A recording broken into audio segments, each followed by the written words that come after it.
काय मंडळी, आज बनवणार आहे आपण झणझणीत मटकीची भाजी. की 2 पोळे एक्स्ट्रा जाणार हे फिक्स.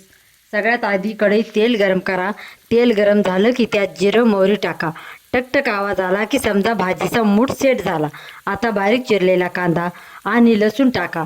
हे छान लाल होईपर्यंत परता, म्हणजे शेजाऱ्यांनाही वास जाईल. आता त्यात टोमॅटो टाका आणि मस्त परतून घ्या. मी इथे कढीपत्ता पण टाकला आहे, कारण कढीपत्ता टाकला की भाजी लगेच आईच्या हातची वाटते. आता खरी जादू. लाल तिखट, प्रेम मसाला, हळद, खानदेशी मसाला आणि थोडासा मॅगी मसाला टाका.